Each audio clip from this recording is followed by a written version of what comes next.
Question au gouvernement. La parole est à Madame Dominique Orliac. Merci, Monsieur le Président. Monsieur le ministre de l'Agriculture, grâce au travail mené par vos services en collaboration avec les organisations professionnelles agricoles, la réforme des zones défavorisées a connu une évolution significative depuis la première carte des zones soumises à des contraintes naturelles et qui a été rendue le 23 septembre. Ainsi, dans le département du Lot, une grande partie des communes, dont celles situées en Bourriane, sont désormais incluses dans le classement des zones défavorisées. Cependant, les agriculteurs restent encore inquiets puisque de nombreuses communes restent actuellement exclues de cette réforme et sont donc privées de l'indemnité compensatoire d'handicap naturel. Dans le Lot, il s'agit de 19 communes situées dans les petites régions agricoles de la vallée de la Dordogne et du Quercy blanc.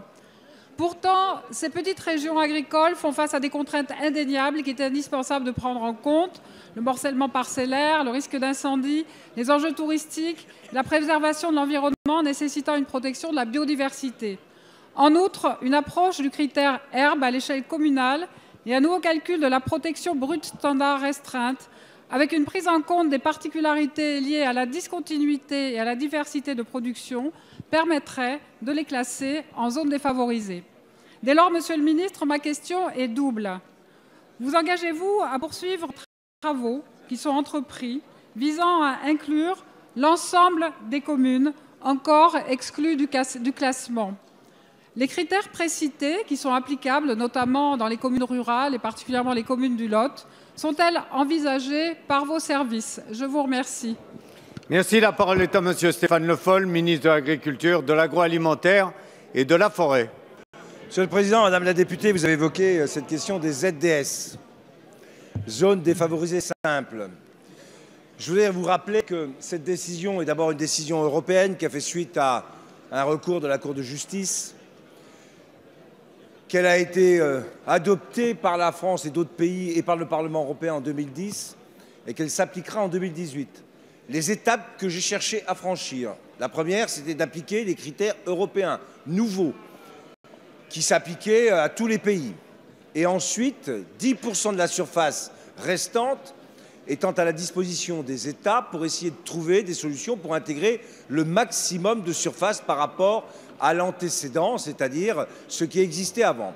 Dans votre département, Madame la députée, vous l'avez d'ailleurs cité, vous l'avez reconnu, il y avait dans le zonage actuel 94 communes.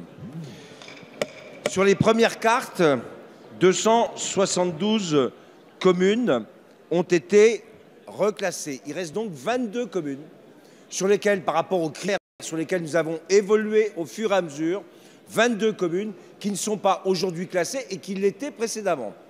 Chaque chose se fait avec la volonté d'aller le plus loin possible sur les critères européens, sur des critères nationaux qui nous permettent de faire rentrer 10% de la surface totale dans ces nouveaux critères. Faut-il que ces critères soient objectivement opposables au niveau européen pour justifier le fait qu'on soit dans une zone défavorisée et qu'on puisse accéder à partir de là à l'indemnité compensatrice de handicap. Donc nous avons travaillé déjà sur 3 cartes. Nous continuons à faire en sorte de faire évoluer ces cartes pour trouver les meilleures solutions partout dans tous les départements, même si, je suis obligé de le dire, on n'aura pas exactement la même carte qui était celle d'avant et celle d'aujourd'hui.